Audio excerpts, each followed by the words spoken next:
అందుకని ఆ మణినాగం ఏం చేసేదంటే బయటికి వస్తూ ఉంటే పుట్టలోంచి శివ శివ శివ శివ శివ శివ శివ శివ అంటూ వచ్చింది.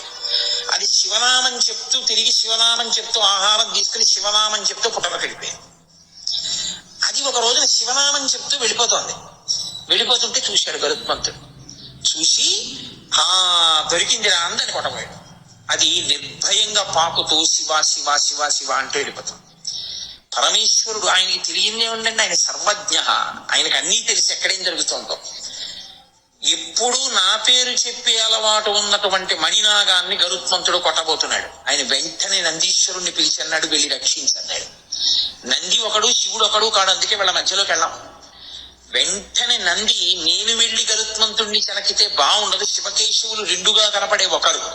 శ్రీ మహావిష్ణువుకి చెప్తే ఆయన వాహనం కాబట్టి ఏమిటయా ఈ పని అంటారు. మేమిద్దరం ఈక్వల్స్, నేను ఈయన వాహనాన్ని ఆయన వాహనం కాబట్టి బొత్తిగా ఏమైనా నువ్వు మాట చెప్పపోయావా అంటాడేమో రేపు పొద్దున వాళ్ళ ఓనర్ గారికి చెప్పేస్తే గొడవ దిగిపోతున్నాయి. అందుకని చెప్పి ఆయన వెళ్ళి విష్ణువుకి చెప్పాడు. శివాజ్ఞ, మణినాగాన్ని రక్షించమంటున్నారు. గరుత్మంతుడు తరుగుతున్నాడు. ఆయన వెంటనే గరుత్మంతుడిని పిలిచి వెనక్కిరా అంటే మంచి కోపంతో తరుగుతున్నాడు కదండి. ఇది నా ఆహారం, ఆహారాన్ని దూరం చేయకూడదు అంటూ తరివేడు. ఆహా, నేను పిలిచినా రామే, నీ శక్తి క్షీణించుగాక అన్నాడు విష్ణువు. పడిపోయి కింద గరుత్మంతుడు.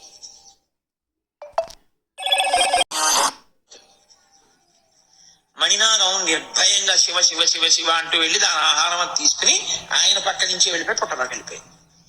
అప్పుడు ఆయన ఆలోచించాడు, అరేరే నేను ఇలా అయిపోవడానికి కారణం ఈ మణినాగాన్ని తరివాను. శ్రీ మహావిష్ణువు కబురు చేశాడు, నేను వినలేదన్నప్పుడు క్షమార్పణ చెప్పి ప్రార్థన చేశాడు. విష్ణువు శక్తినిచ్చాడు.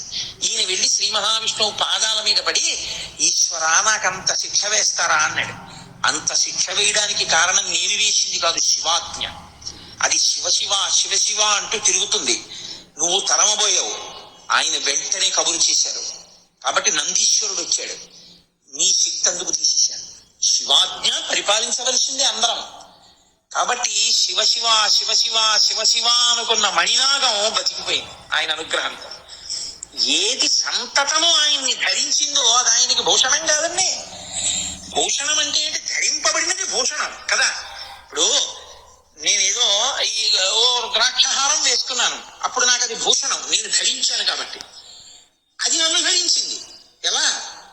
దానికి చైతన్యం ఉంటే ఎప్పుడూ నన్నే లోపల వహించి భరిస్తోంది అనుకోండి, అప్పుడు అది నాకు భూషణం, నేను దానికి భూషణం. అందుకే ఆ మణినాగమును గరుత్మంతుడు చెనకలేకపోయాడు. ఆయనే సామాన్యుడు కాడు. పరమేశ్వరుడు అంటే లోకంలో ఎవ్వరూ చెయ్యనంత ఉపకారం చేసిన వాడు. గరుత్మంతుని చేత నిత్య భయం ఉన్నటువంటి పాములకి అభయం ఇచ్చి తన ఒంటి మీద వేసుకుని కాపాడినవాడు. అందుకని ఆయన భుజంగ భూషణుడయ్యాడు. ఇది బాహ్యంలో ఉండే. ఇలా నేను చెప్తూ వెళితే నేను ఇప్పుడు మీకు చెప్పినవి స్కంద పురాణాంతర్గతమైనటువంటి విశేషాలను తీసుకొచ్చి మీకు ఆ మహేశ్వర ఖండంలోంచి వాటిల్లోంచి కొన్నిటిని చూపించాను. ఇలా నేను ఎన్ని తీసుకొచ్చి చూపించినా అనంతము, వాటికి ఏం అంతు ఉండదు. ఎన్నైనా చెప్తాం. ఆదిశేషుడు ఆయన కాలికి గజ్జగా ఎందుకు అవుతాడు అని ఒక విషయం ఉంది. ఇప్పుడు అది నేను చెప్పడం మొదలెడితే భుజంగ భూషణాతో సరి నాకేమో హాఫ్ అన్ అవర్ లెఫ్ట్ అని బెల్ కొట్టడానికి టైం దగ్గరికి వచ్చేసింది. ఇంకా 2 రోజులు ఉంది, పూర్తి అయిపోవాలి సిలబస్ కదా. అందుకని ఆయన భుజంగ భూషణం, ఆయన భుజంగములు ధరిస్తాడు. కాదు కాదు, భుజంగం అన్న మాటకి ఒక అర్థం ఉంది. భుజంగం అంటే ఏమిటో తెలుసా అండి? పాము, పైకి అర్థం. పాముకి ఒక లక్షణం ఉంటుంది. మీరు చూడండి, ఏదైనా కదిలింది అనుకోండి అంతా కదులుతుంది. ఇప్పుడు నేను లేచాను అనుకోండి, నా శరీరం అంతా కదులుతుంది. పాముకున్న లక్షణం ఏమిటో తెలుసా అండి? కనీస కదలిక లేకుండా కొంత శరీరం ఉండిపోయి కదలికతో కొంత శరీరం ఉంటుంది. ఒక పెద్ద పాము ఉందనుకోండి, 10 మీటర్ల పాము, అది చుట్టుకు పడుకుంది. ఓసారి నాకు అలా దర్శనమిచ్చాడు ఈశ్వరుడు. నా అదృష్టం బతికిపోయాను అనుకోండి. ఆ రోజుల్లో మీరు పరిహసించవలసిన విషయం అనుకుంటున్నారా? సామాన్యంగా బతికి బట్ట కట్టాను అనుకుంటున్నారా? నేను కటిక చీకట్లో హెడ్ లైట్ వేసుకోవడం మర్చిపోయి వెళ్ళిపోయాను స్కూటర్ మీద. తీరా దగ్గరికి వెళ్ళేటప్పటికి అలా చూస్తే ఏదో పెద్దది పడుకున్నట్టు అనిపించింది. ఆ రోజుల్లో నేను సామర్లవాడలో పనిచేసేవాడిని. ఆ పక్క పొదల్లోంచి అక్కడ నల్లత్రాసు ఉంటుంది అని చెప్పేవారు మా వాళ్ళు. అయ్యి బాబు పాము కాదు కదా అని లైట్ వేసాను. పాము ఏది?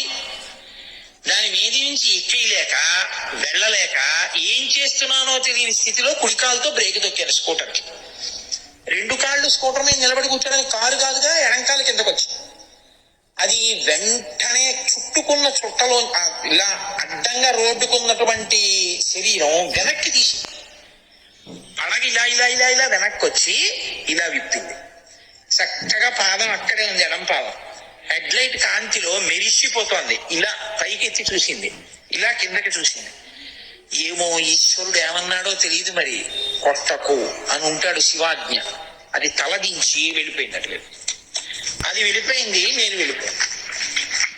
కానీ నేనేం చోళ్ళు అవి చల్లించుకోలేదు. ఎందుకనంటే అది కొట్టేయాలి అంటే అప్పుడు నాకు ఎవ్వరూ లేరుగా నన్ను రక్షించగలిగిన వాళ్ళు. చక్కగా కొట్టేయచ్చు.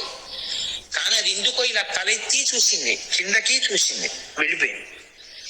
బహుశా వీడు నన్ను చంపుదాం అనుకున్నవాడు కాడు, ఏదో పొరపాటున వచ్చాడు. వీడిని నేను ఎందుకు చంపాలనుకుందో ఏమో, ప్రాణభిక్ష పెట్టి వెళ్ళిపోయింది. ఈశ్వరుడు వీడేదో శివాలయ పునర్నిర్మాణంలో 30 రోజులు ఉపన్యాసాలు అవి చెప్పవలసిన అవసరాలు కొన్ని ఉన్నాయనుకున్నాడో ఏమో ఉంచేశాడు. కాబట్టి ఆనాడు అది కరవలేదు. కాబట్టి అది ఏం చేస్తుందంటే ఓ చుట్టుకుని పడుకుంది అనుకోండి, ముందు దాని తలొకటే కదులుతుంది. తలొక్కటి కదిలి వెడుతుంటే మిగిలిన చుట్ట అలాగే ఉంటుంది. చుట్టంతా ఏం కదిలిపోతుంది దానికి. ఏదో పులి పరిగెడితే లేచిపోయినట్టు, ఏరుగు పరిగెడితే ఒళ్ళు లేచిపోయినట్టు లేచిపోద్ది దానికి. మిగిలిన చుట్ట అలాగే ఉంటుంది. కొంత భాగాన్ని బయటకు వస్తుంది. ఆ తర్వాత అది వెళ్ళిపోదాము అనుకుంటే మాత్రం అలా కదిలి కదిలి కదిలి కదిలి కదిలి కదిలి వెళ్ళిపోయిన తర్వాత చిట్ట చివర తోక భాగం కదిలి వెళ్ళిపోతుంది. ఆ చుట్ట అలా విప్పుకుంటుంది, విప్పుకుని విప్పుకుని విప్పుకుని విప్పుకుని కదులుతుంది. అప్పుడు మొత్తం పాము కదులుతుంది. లేకపోతే ఒక్కొక్కసారి అక్కడ వరకే వెళ్ళి మళ్ళీ వెనక్కి వచ్చి ఇచ్చేది. చుట్టంతా కదలదు. అది కాలము యొక్క స్వరూపం.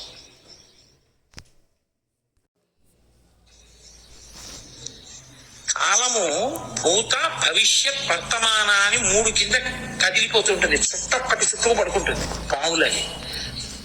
అది భూతకాలముగా తినేస్తుంది. కొన్నింటి గడిచిపోయిన కాలంలో మా నాన్నగారు, మా అమ్మగారు, మా తాతగారు, మా అక్కయ్య గారు అందరూ పడిపోయారు. భవిష్యత్, ఆ భవిష్యత్తులో కూడా తింటుంది, వర్తమానమునందు తింటూ ఉంటుంది.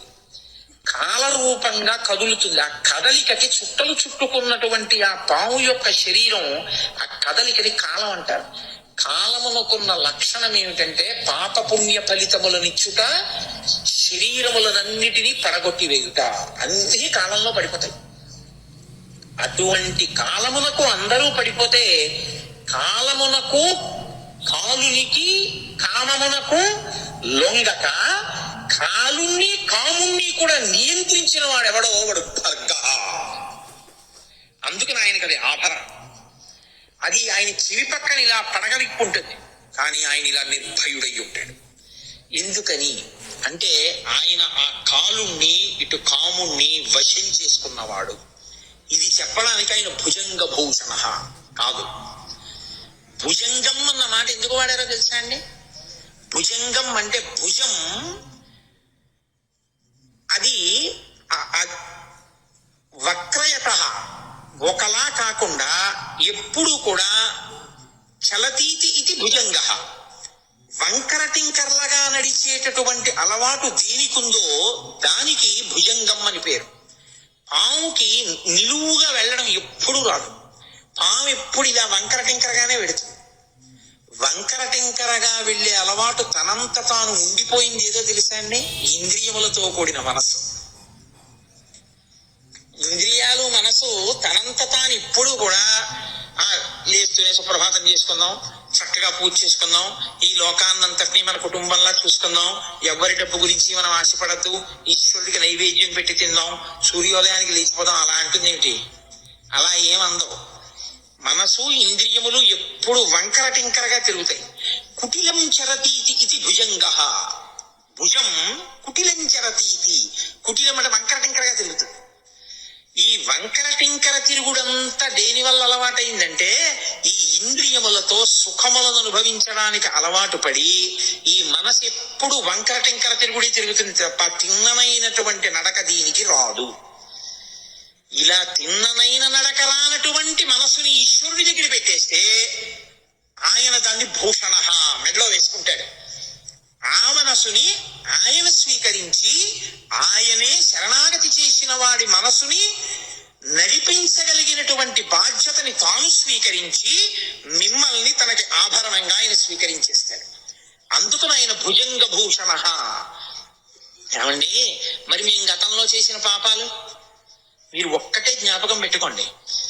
మీకు ఒక్కసారి భగవద్భక్తి కలిగి ఆర్తి కలిగిన తరువాత ఎలుగెత్తి త్రికరణ శుద్ధిగా మీరు పిలవడం మొదలుపెట్టిన తరువాత కూడా మిమ్మల్ని క్షమించి ఉదారుడై మిమ్మల్ని ఉద్ధరించి మీకు పలకకపోతే మీరు ప్రార్థన, పశ్చాత్తాపము, ప్రాయశ్చిత్తము ఈ మాటలకి వాంగ్మయంలో చోటు ఉండదు.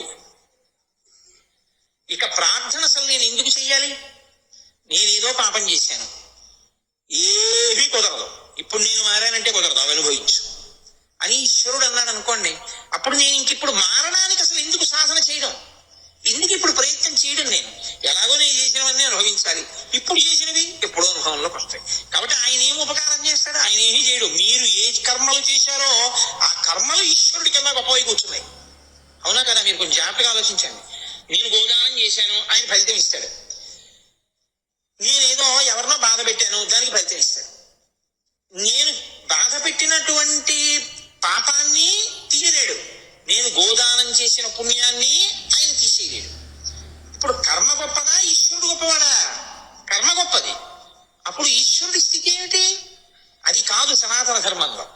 మీకొకసారి పశ్చాత్తాపం కలిగి త్రికరణ శుద్ధిగా మీరు ఈశ్వరుణ్ణి ప్రార్థిస్తే అది ఘృతరీతి ఘనీభూతం దయాళువై పాపమునకు ఇవ్వవలసిన భయంకరమైన ఫలితాన్ని బాగా తగ్గించేసి ఇచ్చేస్తాడు. అంత తగ్గించి ఇవ్వగలిగినటువంటి కృపకి, ఆ స్థితికి మహానుభావుణ్ణి ఇప్పటికైనా మారి మనం ఆయన పాదాలు పట్టుకుందాం అనుకుంటాం. పుణ్యాన్ని ఎందుకు తీసేయడం? అది ఉన్నా కూడా మీరు అనుభవించడానికి శరీరంలోకి రావాలి. కాబట్టి ఇప్పుడు పుణ్యము లేదు, పాపము లేదు, అనుభవించడానికి ఏమీ లేకపోతే రావడం ఎందుకు? ఎత్తి మెల్లబడేసుకుంటాడు.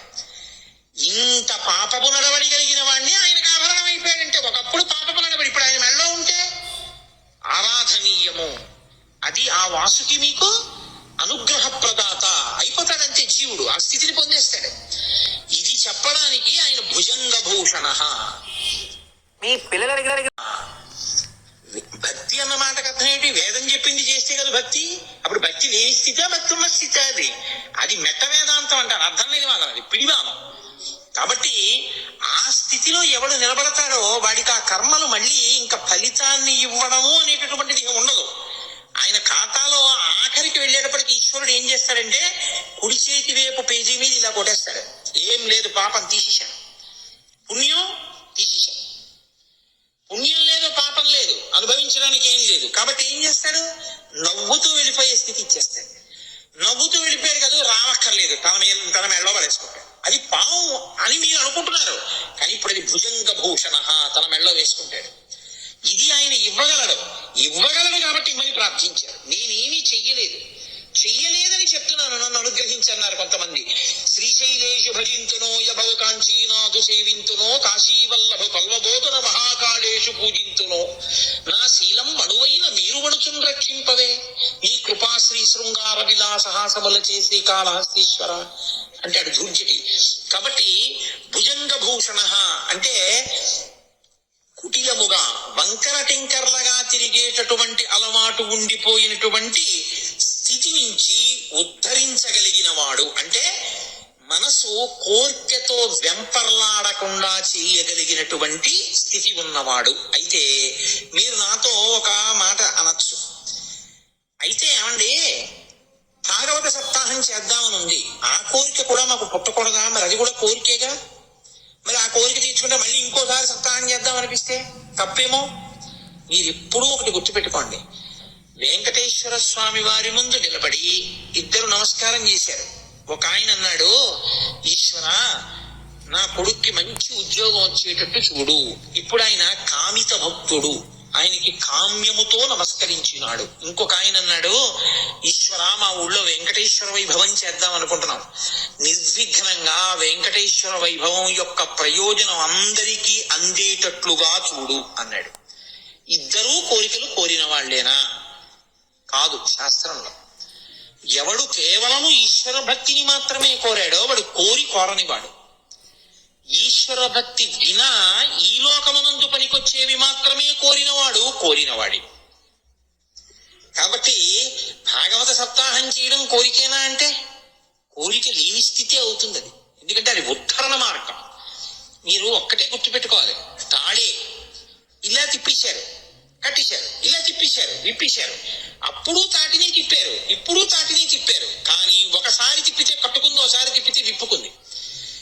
ఈశ్వరుడి ముందుకెళ్ళి నిష్కామంగా ఈశ్వర కార్యం చేయడం తాడు విప్పుకోవడం, ఈశ్వరుడు ముందుకెళ్ళి కామంతో కార్యం చేయడం, కామం అంటే కోరికతో మీరు ఒక పని చేయడం కట్టుకోవడం, అది కట్టుకోవడమే. నాకో పుణ్యం వస్తుందండి అని చేశాను అనుకున్నా పుణ్య ఫలితాన్ని అనుభవించడానికి రావాలి. అది వద్దు ఇది వద్దు, చేసేసి ఉమామహేశ్వర పద బ్రహ్మార్పణమస్తు, వాడు చేయించాడు, వాడికి వెళ్ళిపోయి నీకేముంది, ఏమీ లేదు, నాకేం అక్కర్లేదు కూడా. కాబట్టి ఇప్పుడు ఇటు లేదు అటు లేదు, 2 పేజీలు లేవు, పుస్తకం ఏంటి ఇంకా. కాబట్టి వాడు నవ్వుతూ వెళ్ళిపోతాడు. కాబట్టి చేసిన కర్మని ఈశ్వరునికి ధారపోసి బ్రతుకుట త్రికరణ శుద్ధిగా. నీకు ఫలితం ఈశ్వరుడే. ఇలా చేసిన వాడు ఎవడుంటాడో వాడు ఈశ్వరుడే పొదివి పట్టుకుని ఉంటాడు. ఇంకంతకన్నా ఏం కావాలి నీకు? ఈశ్వరుడే కాపాడుతుంటాడు. అది అచంచల భక్తి. అటువంటి స్థితిని పొందుట కొరకు ఆ మార్గమును దిద్దగలిగిన వాడెవరో వాడికి భుజంగ భూషణుడని పేరు. ఎన్ని అర్థాలు వస్తున్నాయి చూడండి. నామం ఒకటే, కానీ ఆ ఒక్క నామంతో ఎన్నిటినో ప్రతిపాదన చేస్తాడు. లోకంలో అవతల వాణ్ణి పడగొట్టడానికి ఎన్నో సాధనములు ఉంటాయి. దృష్టి దగ్గర నుంచి, దృష్టి కూడా పడగొట్టడానికి సాధనం తెలుసా? చూడకూడని రీతిలో అసూయతో అదే పనిగా చూస్తే అవతలి వారిలో ఉండే తేజస్సు క్షీణిస్తుంది.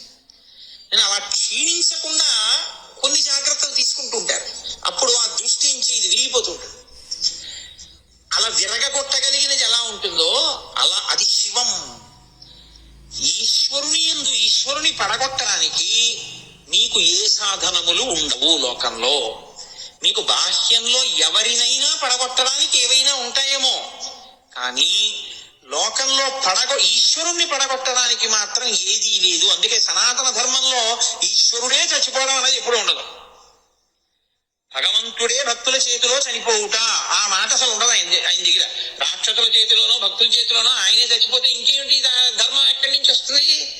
కాబట్టి ఈశ్వరుడే అచ్యుతుడై ఉంటాడు. ఆయన్ని పడగొట్టలేరు, ఏ సాధనము చేత పడరు. బాహ్యంలో అయితే ఆయన సృష్టించాడు, ఆయన మంత్రం ఆయన మీద వేస్తే అప్పుడు ఆయన మంత్రం పని చేయకపోతే ఆయనే పని చేయనట్టు అయింది. అప్పుడు ఆయన మంత్రానికి ఆయన పడిపోడా? ఈ ఆలోచన ఒకటి వచ్చింది ఒకప్పుడు, తెలుసా అండి. అందుకే తత్వ విచారణ చెయ్యాలి మీరు ఎప్పుడు. దారుకావనంలో పరమేశ్వరుడు వెళ్ళిపోతున్నాడు, ఆయనకి నిస్సంగుడు. ఆయన అందం వాళ్ళ భార్యని పాడు చేస్తుందేమో అని ఋషులు అనుకున్నారు. ఎప్పుడూ వైక్లభ్యము లేని జ్ఞానం ఉండడం అంటే చాలా కష్టం. ఋషులకు కూడా భ్రంశం అవుతుంటుంది అప్పుడప్పుడు. ఏమీ తెలియని వాళ్ళలా ఉండేవాళ్ళు ఎవరంటే అమాయకుల్లో ఉండేవాళ్ళు ఎవరో వాళ్ళకే నిశ్చల భక్తి ఉంటుంది. అన్నీ తెలిసిన వాడికి అమావాస్య మరణం, ఏమీ తెలియని వాడికి ఏకాదశి మరణం అంటారు. అందుకే భాగవతంలో కూడా ఇలాంటి ఘట్టం ఉంటుంది. ఋషిపత్నులు కృష్ణుడికి అన్నం తెచ్చి పెట్టుట అని.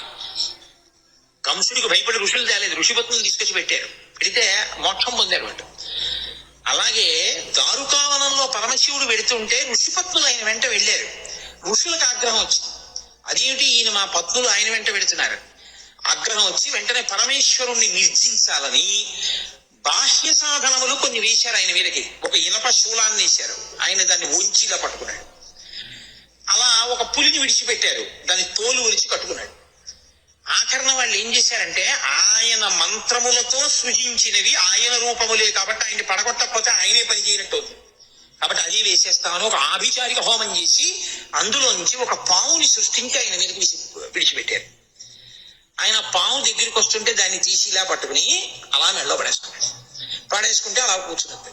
ఎన్ని పావులు అనుకుంటున్నారు? ఒక్క పాము కథ అనుకుంటున్నారా? ఆయన మెళ్ళలో ఉన్న పాములు అన్ని కథలు మొదలు పెడితే పాములు ఎన్నున్నాయో అన్ని కథలవుతాయి.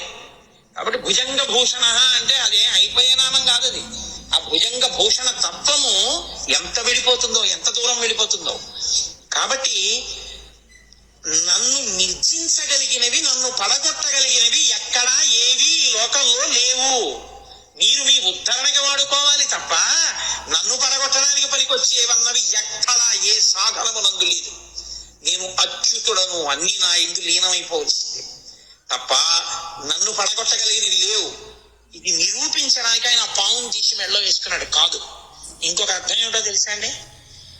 పాము రెండిటిని సంకేతిస్తుంది. ఒక పాము మనం శాస్త్రంలో ఎలా చెప్తామంటే నీచమైన పాము అని చెప్తాం. ఇంకొక పాము ఎప్పుడూ అనుగ్రహ స్వరూపమైన పాము అని చెప్తాం. అందుకే మీరు చూడండి, నాగస్పర్శ లేని దేవత ఉండరు. అసలు మీకు యథార్థంగా మాట్లాడితే మనం అంటే యజ్ఞోపవీతం నూలుతో చేసింది వేసుకుంటాం.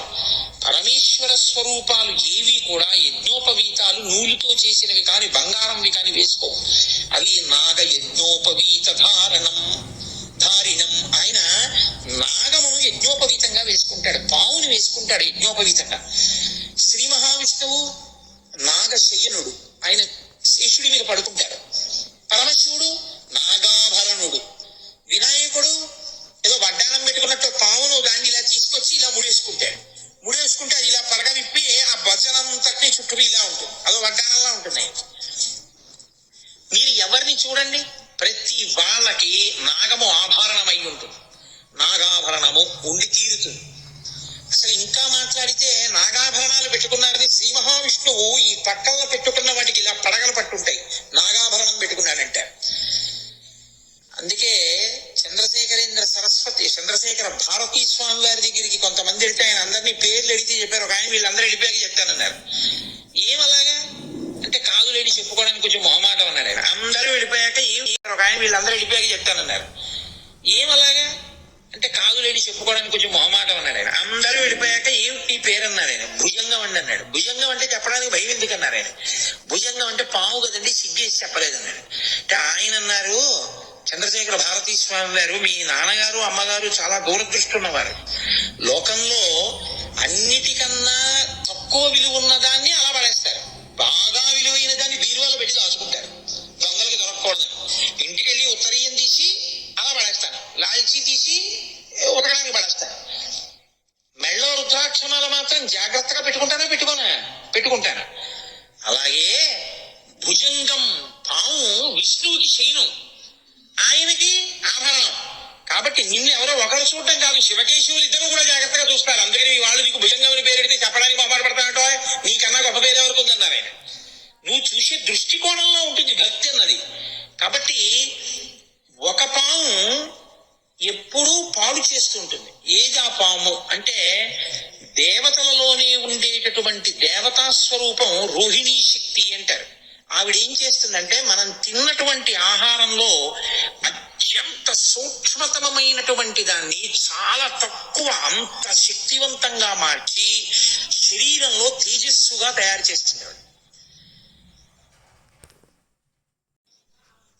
అధోముఖంగా పాడు చేసే పాము అన్న దానికి అర్థం ఏమిటో తెలుసా అండి? ఆ పాము అది తల ముందు లోపలికి పెట్టి పుట్టలోకి వెళ్ళిపోయే పాము అనమాట. అది ఏం చేస్తుందంటే ఆ తేజస్సుని లౌకికమైనటువంటి స్త్రీ పురుష సంబంధమైన కామము కల్పించి విశేష కామము వలన అర్థం లేకుండా శరీరంలో ఉన్న తేజస్సు నిరంతరం క్షయమైపోయేటట్టుగా చేస్తుంది.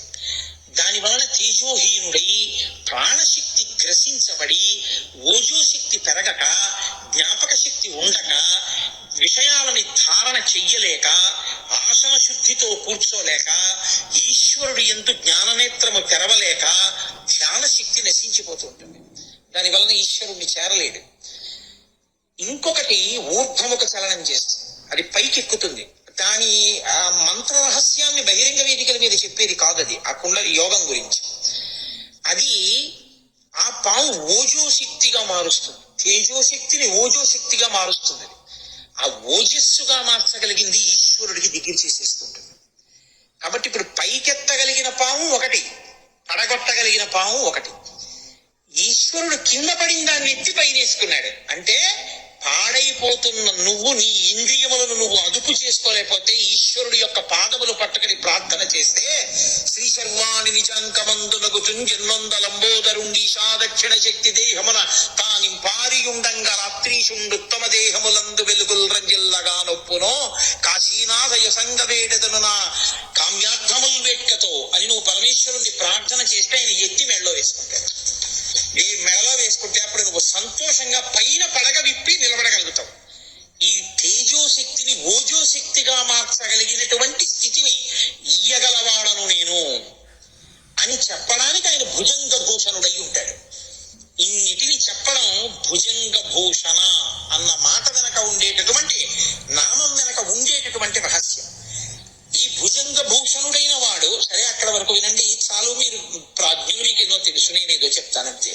కాబట్టి ఆ భుజంగ భూషణుడు రుద్రుడు అన్న మాట చాలా జాగ్రత్తగా మీరు అర్థం చేసుకోవాలి. ఎందుకంటే యజుర్వేదంలో అసలు ఆ అధ్యాయానికి పేరే రుద్రాధ్యాయము. రుద్రాధ్యాయము అని పేరు. ఆ అభిషేక మంత్రాలకి నమకచమకాలు రెండింటినీ కలిపి రుద్రాధ్యాయం అంటారు. రుద్ర అంటే చాలా మంది ఏమనుకుంటారంటే చాలా కోపం ఉన్నవాడు కాదు. రుత్ అన్న మాటకు అర్థం ఏమిటో తెలుసా అండి? ప్రతిబంధకము అని అర్థం. ఓ కమండలంలో నీళ్లు పోసుకుని మీరు ఇలా అభిషేకం చేస్తున్నారు అనుకోండి, ఓ చిగురుటాకు ఉండిపోయి అది కమండల ద్వారం దగ్గర అడ్డుగా పడిపోయింది అనుకోండి, ఇంకా నీళ్లు వెళ్ళవు, అభిషేక ప్రక్రియకి అంతరాయం వస్తుంది. అప్పుడు మీరు ఏం చేయాలంటే నీళ్లు ఇలా అన్నారు అనుకోండి, నీళ్లు వెనక్కి వెళ్తాయి, చిగురుటాకు మాత్రం ద్వారానికి అలాగే మూసుకుని ఉంటుంది అంటుకుని. మళ్ళీ వీళ్ళు ఇలా అన్నారు అనుకోండి, మళ్ళీ నీళ్లు పడవు. ఇప్పుడు మీరు దాన్ని ఇలా అన్నారు అనుకోండి, నీళ్లు బయటకు వస్తాయి, చిగురుటాకు రాదు. మీరు ఏం చేయాలి? ఆ కమండలం అలా పెట్టి లోపలికి చూసి ఒక్కసారి ఏదో నిర్మాల్యానికి ఉన్న తొడిమి తీసి ఆ తొడిమితో ఇలా అన్నారు అనుకోండి, అది నీటిలోకి వచ్చి తేలుతుంది. ఇప్పుడు ఆ కాడతో ఇలా పట్టుకుని పైకెత్తి ఇలా పక్కన పడేసి ఇప్పుడు అభిషేకం చేశారనుకోండి, ఉండవలసినవి ఉంటాయి, పోవలసింది పోతుంది కదా. దాన్ని రుత్ అంటారు శాస్త్రంలో. రుత్ అంటే ప్రతిబంధకము, ఈశ్వరుని చేరుటకు అడ్డుపడుట. ఈ చేరడానికి అడ్డుపడేది ఏదో తెలుసా అండి? అధర్మమే. మీ నడవడే అడ్డుపడిపోతుంది, ఈశ్వరుణ్ణి చేరనివ్వదు, ఈశ్వరుడికి దూరం చేసేస్తుంటది. నడిచాను చేస్తున్నానని ఆయన అనుకుంటాడు. ఆయన దేనికి దూరం అయిపోతాడంటే ఈశ్వరుడికి దూరంగా నడుస్తుంటాడు. ఇప్పుడు మీరు చూడండి, కారు రివర్స్ గేర్ వేసినా కూడా 80 కిలోమీటర్స్ స్పీడ్ లో వెళ్తుంది తెలుసా అండి? నేను ఎందుకంటే ఒకప్పుడు ఒక ఊళ్ళో ఓ సందులోకి వెళ్ళబోయి కారులో ఓ సందులోకి వెళ్ళా. నేను వెళ్ళలేదు, ఆ డ్రైవర్ తీసుకెళ్ళాడు. అయినా నాకు తెలీదు, ఆ సందులోకి వెళ్ళిపోయాను. నిర్మానుష్యం సందు, చక్కటి సిమెంట్ రోడ్డు, అలా అది పక్కన రెండు పక్కల పెద్ద దొడ్లు గడ్డి వాములతోటి. కాబట్టి ఇళ్ళులో ఎవరు జనం వచ్చే అవకాశం లేదు, గోడే ఉందంతే. బాగా లోపలికి వెళ్ళిపోయి ఇక్కడేనా అండి ఫలానా దేవాలయం అంటే వాళ్ళందరూ కాదు, ఆ ముందు సందులోనండి, మళ్ళీ వెనక్కి వెళ్ళిపోయి అలా తిరగండి అన్నాడు. అది మళ్ళీ కారు ఇలా తిప్పుకోవడానికి అవకాశం లేదు అక్కడ. అతను ఏం చేశాడంటే ఇంత దూరం కూడా వెనక్కి, నేను అప్పుడే రివర్స్ గేర్ లో ఇంత స్పీడ్ వెళ్ళొచ్చు అనమాట అనుకున్నాను. ఒక 50-60 కిలోమీటర్ల వేగంతో వచ్చేసాడు వెనక్కి. వచ్చేస్తే క్షణంలో వెనక్కి వచ్చి మళ్ళీ తిరిగాడు. అలా వెనక్కి తిరగగలిగినటువంటి శక్తికి, అంత వేగంగా వెనక్కి రాగలగడాన్ని కారు ఎందే నిక్షేపింపబడిన, ముందుకు వెడుతున్నాను అనుకుని రివర్స్ గేర్ వేస్తే వెనక్కి వెళ్ళడం ఎలా ఉంటుందో, నడిచినా వెనక్కి వెళ్ళిపోవడం ఎలా ఉంటుందో, అధర్మమును చేస్తూ నేను ఏదో చేస్తున్నాను అనుకోవడం అలాగే ఉంటుంది. ఈశ్వరుడికి దూరంగా నడిచి వెళ్ళిపోతుంటారు. దానికి రుత్ అంటారు. ప్రతిబంధకంగా అడ్డుపడిపోయింది అది. ఇప్పుడు ఈ రుత్ని ఏం చేస్తాడంటే, తాం భక్తానాం ద్రావయతీతి ఇది రుద్ర, తాం భక్తేభ్యో ద్రావయతీతి ఇది రుద్ర. నీ అంత నువ్వు దిద్దుకోవడం చేత కాకపోయినా నువ్వు శివుడి కాళ్ళు బాగా పట్టుకుంటే ఈ ప్రతిబంధకాన్ని ఆయన తీసేసి ఎటు నడవాలో నీకు నేర్పేస్తాడు. ఇది సాధారణంగా ఆయన గురుస్వరూపంగా చేస్తాడు. ఎందుకంటే బోధ జరగాలి కదా, మరి ఎలా చెయ్యాలి ఆయన? ఒకటి ప్రచోదనంతో చెయ్యాలి, రెండు గురువు ద్వారా చెయ్యాలి సమాజానికి. అందుకని ఆయనే గురువుగా తిరుగుతాడు, శివాయ గురవే నమః అని. అందుకని ఇప్పుడు రుత్ తాం భక్తేభ్యో ద్రావయతీతి ఇది రుద్ర, భక్తుల యొక్క అధర్మాన్ని పోగొట్టి ఆయన భక్తులు ఈశ్వరుణ్ణి చేరే మార్గాన్ని చూపించగలిగిన వాడు అయి ఉంటాడు. నేను రుద్ర అంటే ఎప్పుడు చంపేసేవాడు, కోపంతో ఉండేవాడని మీరు అనుకోకూడదు. లేకపోతే రుద్రాభిషేకం ఎందుకంటే ఏ తప్పు చేయకపోయినా, ఏ కోరిక లేకపోయినా అభిషేకం నిరంతరం ఎందుకు చేస్తారు? అధర్మం అడ్డుపడిపోయి నేను చెడిపోకుండా నన్ను రక్షిస్తూ ఉండమని అభిషేకం చేస్తూ ఉంటారు. కాబట్టి ఆయన అలా కాపాడగలిగిన వాడు కాదు. వృత్యా ధర్మాన్ అవలోకయతి ప్రాపయతి ఇతివా రుద్ర. వృత్యా అంటే వాక్కు, వాక్కు చేత అవలోకయతి ప్రాపయతి ఇది. ఆయన మీకు బోధ చేసి ఆ బోధని మీరు ఆచరించడం వల్ల సంతృప్తి చెంది తాను మిమ్మల్ని పొందేస్తాడు, లేదా మీరు ఆయన్ని పొందే శక్తిని మీకు ఇచ్చేస్తాడు. అలా ఇవ్వగలిగిన వాడు కాబట్టి ఆయన రుద్ర కాదు. ఘోర రూపంతో ఉంటాడు ఆయన. అదే పనిగా అధర్మం చేసేవాడి పట్ల ఘోర రూపుడై పాప ఫలితాన్ని ఇస్తాడు. ఇప్పుడు పడగొడతాడు.